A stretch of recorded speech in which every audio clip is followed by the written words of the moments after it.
Captain Mike Rodriguez had been fighting fires for 20 years, but what he witnessed that day became the most shocking moment of his career.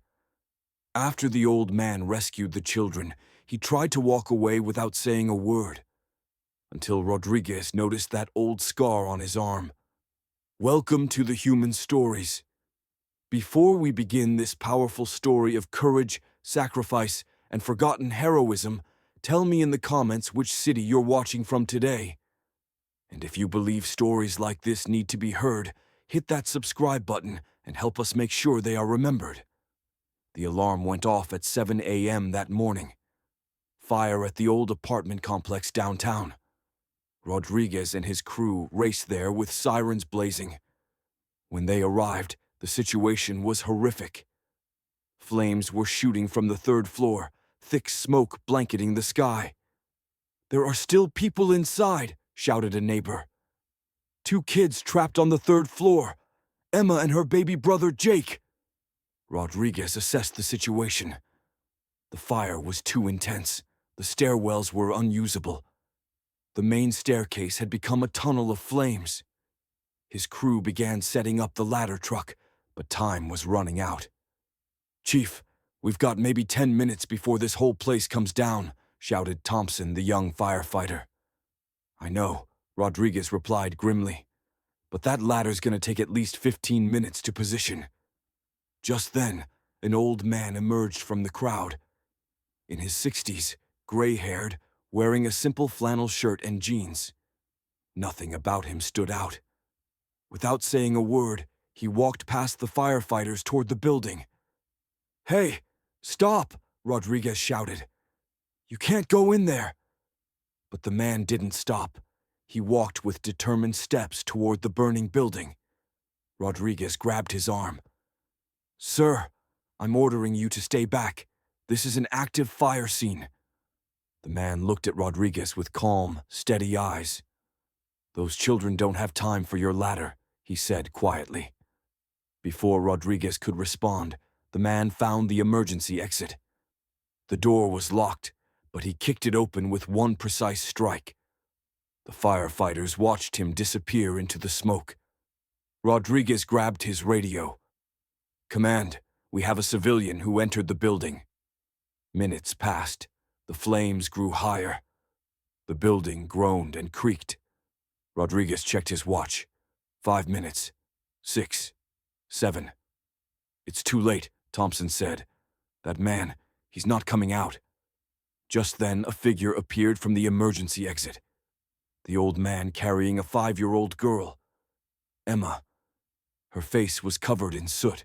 She was coughing, but she was alive. "Paramedics!" Rodriguez shouted. They were already running. The man laid the child down gently. The paramedic immediately began administering oxygen, but the man didn't stop. He turned back toward the building. "Stop!" Rodriguez yelled. "What are you doing?" "There's one more inside," the man said calmly. "Jake, the baby." "Sir, the building is about to collapse. Even we can't go in there now." The man looked at him with steady eyes. "Then it's a good thing I'm not asking for permission." And he went back into the flames. This time the wait was longer. 8 minutes, 9, 10. The building was making sounds no building should make. "Rodriguez, pull your crew back now," came the voice over radio. "But there's still someone inside." "That's an order." Just then, Thompson grabbed his arm. "Look, the emergency exit." Through the smoke, the old man emerged, moving slowly, carrying a baby. "Jake." The firefighters rushed to help. The man was breathing heavily, his shirt burned, his hands showing burns. But the baby was breathing. The man laid the baby down and stepped back, exhausted but alert. "Sir," Rodriguez approached him. "Who are you? How did you navigate that building with zero visibility?" The man was pulling off his singed shirt. That's when Rodriguez saw it. On the man's left forearm, an old scar. Not from an accident. This was from shrapnel. Deep, precise, from combat. His torso was covered with old scars, bullet wounds, burn marks. "Thompson," Rodriguez called. "Look at this." Thompson approached, his face growing pale. "Those are combat injuries," Rodriguez finished. "I've seen marks like that before." The old man noticed their stares. Rodriguez stopped him from putting his shirt back on. "Sir, those scars, they tell a story, don't they?" The man reached into his pocket and pulled out a small, worn piece of metal. A challenge coin. Rodriguez took it, and his hands began to shake. "Thompson, look at this." The coin bore the insignia of Navy SEAL Team 6, the most elite unit in the U.S. military. "Sir," Rodriguez's voice was barely a whisper. "I was," the man said simply. "A long time ago." Chief Williams arrived and saw the coin. "Dear God," he whispered. "You're one of them." "How did you navigate that building?" Williams asked. The man smiled slightly.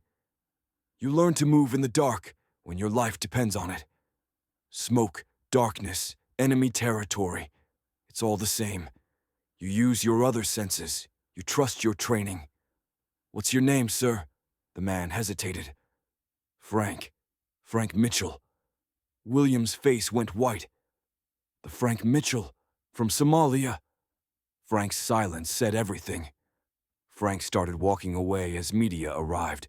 No interviews, no recognition. Rodriguez caught up with him.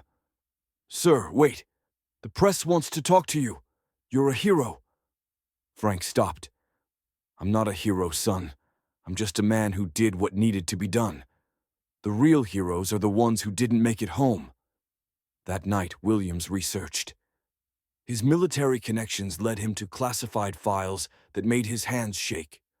Frank Mitchell, Navy SEAL Team 6, Operation Gothic Serpent, Somalia, 1993. The SEAL who walked into a compound surrounded by hundreds of hostile fighters to rescue 12 American hostages. The man who carried 3 wounded soldiers to safety under heavy fire. The man who was supposed to have died. But he didn't die. He disappeared. Officially listed as KIA, but his body was never recovered. The next morning, Williams called the Pentagon. "This is Chief Williams, Metro Fire Department. I need to speak to someone about Frank Mitchell." 20 minutes later. "Chief Williams, this is Admiral Peterson. I understand you've encountered someone claiming to be Frank Mitchell."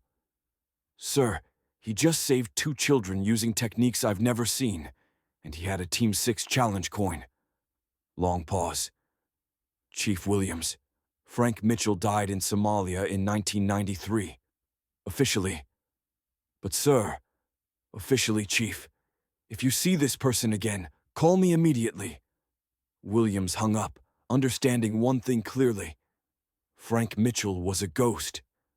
3 weeks later, Rodriguez received a package. No return address. Inside was a 1993 newspaper clipping. Navy SEAL saves 12 hostages in daring Somalia rescue. A photograph of younger Frank Mitchell receiving a medal from the president. Also included, "For Emma and Jake, medical bills, college funds, whatever they need." Attached was a bank account with $500,000. But Frank Mitchell had disappeared, melting back into the civilian world like smoke. Rodriguez kept the challenge coin on his desk. When young firefighters asked about courage, he told them about the old man who saved 2 children. About Frank Mitchell, the ghost who walked among them. 6 months later, Emma and Jake were fully recovered, their college funds secured, medical bills paid. And somewhere an old SEAL continued his watch, protecting people who would never know his name. That's what real heroes do. They don't seek recognition. They just do what needs to be done, then disappear back into the shadows, carrying their silent service like the scars they bear. So I ask you, have you ever met someone like Frank Mitchell? Someone who served quietly, saved lives without asking for thanks? Share their name in the comments. Tell us their story. Thank you for watching. If this story moved you, subscribe and share it. Help us keep these stories alive. Heroes walk among us every day. You just have to know how to look.